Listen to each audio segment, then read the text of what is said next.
Hello my viewers, I am your man Umar. എല്ലാവർക്കും നമ്മുടെ Mac അപ്ഡേറ്റ്സിൻ്റെ ഒരു പുതിയ വീഡിയോയിലേക്ക് സ്വാഗതം. ഗൈസ്, നമ്മുടെ ഇന്നത്തെ ആദ്യത്തെ അപ്ഡേറ്റ് എന്ന് പറയുന്നത് ധനുഷിൻ്റെ 55ാമത്തെ സിനിമയുടെയാണ് ഗൈസ്. അതിൽ നമ്മുടെ മമ്മൂക്ക ഉണ്ടല്ലോ ഗൈസ്. അപ്പോൾ മമ്മൂക്കയുടെ റോൾ എന്ന് പറയുന്നത് ഒരു പോലീസ് ഓഫീസർ, ഒരു ഗ്രേഷ്യയിലുള്ള പോലീസ് ഓഫീസർ ആയിരിക്കും എന്നാണ് തോന്നുന്നത്. പിന്നെ നമ്മുടെ രണ്ടാമത്തെ അപ്ഡേറ്റ് എന്ന് പറഞ്ഞു കഴിഞ്ഞാൽ സൽമാൻ ഖാൻ്റെ ഒരു മേജറായിട്ടൊരു പാൻ ഇന്ത്യൻ സിനിമ വന്നിട്ടുണ്ടെന്നാണ് ഇങ്ങനെ സോഷ്യൽ മീഡിയ കാണുന്നുണ്ട്. അതിൻ്റെ ഡിസ്കഷനും കാര്യങ്ങളൊക്കെ നടക്കുന്നുണ്ടെന്ന്. അതിൻ്റെ ഡയറക്ടർ എന്ന് പറയുന്നത് വംശി പൈഡിപ്പള്ളി എന്നാണ് തോന്നുന്നു ഗൈസ് പേര് കണ്ടത്. ടോളിവുഡിലത്തെ ഡയറക്ടറാണ്. പിന്നെ അതിൻ്റെ പ്രൊഡ്യൂസർ വന്നത് ദിൽരാജുവാണ് ഗൈസ്. എത്രത്തോളം കറക്റ്റാണെന്ന് അറിയാൻ പാടില്ല, സോഷ്യൽ മീഡിയയിൽ ഞാൻ കണ്ടതാണ്. പിന്നെ ഞാൻ കൊടുക്കുന്ന അപ്ഡേഷനും കാര്യങ്ങളും എല്ലാം കറക്റ്റ് അല്ല ആണോ എന്ന് എനിക്ക് അറിയാൻ പാടില്ല ഗൈസ്. ഞാൻ ജെന്യൂൻ തോന്നുന്ന പേജസും കാക്കി പിന്നെ മറ്റേ ഒഫീഷ്യലായിട്ട് ഓരോരുത്തരും ഇടുന്നതും അങ്ങനെ എല്ലാം കൂടി കളക്ട് ചെയ്തിട്ടാണ് നമ്മൾ വീഡിയോ ചെയ്യണം. അപ്പോൾ ഒഫീഷ്യൽ എന്തായാലും ശരിയായിരിക്കുമല്ലോ ഗൈസ്. അല്ലാത്ത ജെന്യൂനാന്ന് തോന്നുന്ന പേജസിൽ നിന്ന് എടുക്കുന്നത് എത്രത്തോളം കറക്റ്റാണെന്ന് പറയാൻ പറ്റില്ല. അപ്പോൾ ആ റൂമേഴ്സ് ആയാലും സോഷ്യൽ മീഡിയയിലുള്ള കാര്യങ്ങളൊക്കെ ഞാൻ ആഡ് ചെയ്യുന്നുണ്ട് ഗൈസ്. ഞാൻ ജസ്റ്റ് പറഞ്ഞെന്നുള്ളൂ. പിന്നെ നമ്മുടെ അടുത്ത അപ്ഡേറ്റ് എന്ന് പറഞ്ഞു കഴിഞ്ഞാൽ നമ്മുടെ വീരില്ലേ ഗൈസ്, നമ്മുടെ ശിവകാർത്തികേയൻ നായകനായ സിനിമ, അതിലത്തെ ഡയറക്ടർ നമ്മുടെ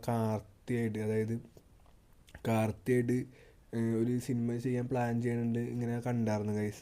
പിന്നെ അത് കഴിഞ്ഞിട്ട് ശിവകാർത്തികനായിട്ട് ഒരു പടവും കൂടി ഉണ്ടെന്ന് കേൾക്കുന്നുണ്ട്. അതൊക്കെ റൂമേഴ്സായിട്ട് ഗൈസ്, എത്രത്തോളം ശരിയാണെന്ന് അറിയാൻ പാടില്ല. പിന്നെ നമ്മുടെ അടുത്ത അപ്ഡേറ്റ് എന്ന് പറഞ്ഞു കഴിഞ്ഞാൽ ദുരന്തറിൻ്റെയാണ് ഗൈസ്. ദുരന്തറിൻ്റെ അല്ല, രൺവീർ സിംഗിൻ്റെ അടുത്ത പടത്തിൻ്റെയാണ് ദുരന്തര കഴിഞ്ഞിട്ടുള്ള. അതിൻ്റെ പേരെന്ന് പറയുന്നത് പ്രളയം എന്നാണ് ഗൈസ് കണ്ടത്. ഒരു സോംബി ആക്ഷൻ ഡ്രാമ എന്നാണ് മനസ്സിലായത്. COVID-19 ഒക്കെ റിലേറ്റ് ചെയ്തിട്ടുള്ളൊരു പടം എന്നാണ് തോന്നുന്നത് ഗൈസ്. അങ്ങനത്തെ എന്തോ ഒരു ഇതതിൽ വന്നുണ്ട്.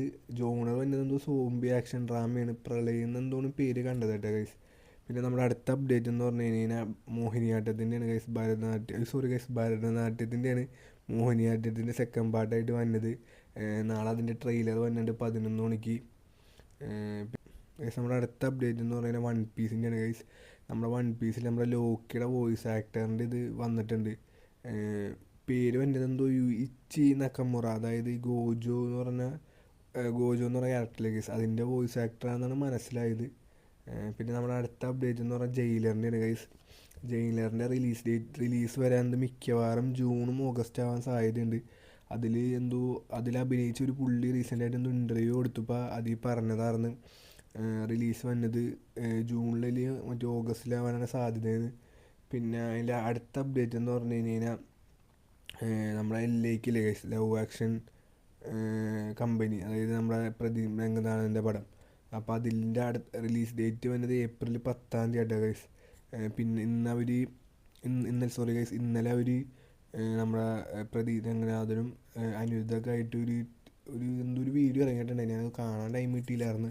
അപ്പോൾ അതിൽ പറഞ്ഞിട്ടുണ്ടായിരുന്നു തോന്നുന്നു ഗൈസ് റിലീസ് ഡേറ്റ് വന്നത് ഏപ്രിൽ 10 ഗൈസ്. നമ്മുടെ അടുത്ത അപ്ഡേറ്റ് എന്ന് പറഞ്ഞു കഴിഞ്ഞാൽ തലൈവർ 173ൻ്റെയാണ് ഗൈസ്. അതിൻ്റെ ഇങ്ങനെ സ്റ്റോറി ലൈൻ വന്നത് സിമിലറായിട്ട് ഭാഷയായിട്ട്, അതായത് സിമിലർ എന്ന് ഉദ്ദേശം എന്ന് പറഞ്ഞു കഴിഞ്ഞാൽ ഗൈസ് ഒരു പീസ്ഫുൾ മാൻ വിത്ത് വയലൻറ്റ് പാസ്റ്റില് ഗൈസ്, അതായത് അങ്ങനെയുള്ള അതിൻ്റെ ഇത് തന്നെ ഭാഷയാണ്. അപ്പോൾ അതുപോലത്തെ കഥയല്ല ഗൈസ്, ആ ഒരു തീം ഉണ്ടല്ലോ അത് സിമിലർ ആണെന്നാണ് തോന്നുന്നത് ഗൈസ്. അതിൽ നമ്മുടെ ബേസിൽ ജോസഫ് അഭിനയിക്കുന്നുണ്ട്, രജനീകാന്തിൻ്റെ മോനായിട്ടെന്നാണ് കണ്ടത്. ഇതൊക്കെ റൂമേഴ്സാണ് ഗൈസ്. ഇതൊക്കെ ഞാൻ ഓൾറെഡി പറഞ്ഞതാണ്, എന്നാലും ഞാൻ ഒന്നുകൂടി പറയുന്നതാണ്. പിന്നെ നമ്മുടെ അടുത്ത അപ്ഡേറ്റ് എന്ന് പറഞ്ഞു കഴിഞ്ഞാൽ L366ൻ്റെയാണ് ഗൈസ്. നമ്മുടെ ലാലേട്ടൻ തരുൺ മൂർത്തി പടത്തിൻ്റെ ലൊക്കേഷൻ സ്റ്റിൽ വന്നിട്ടുണ്ട്.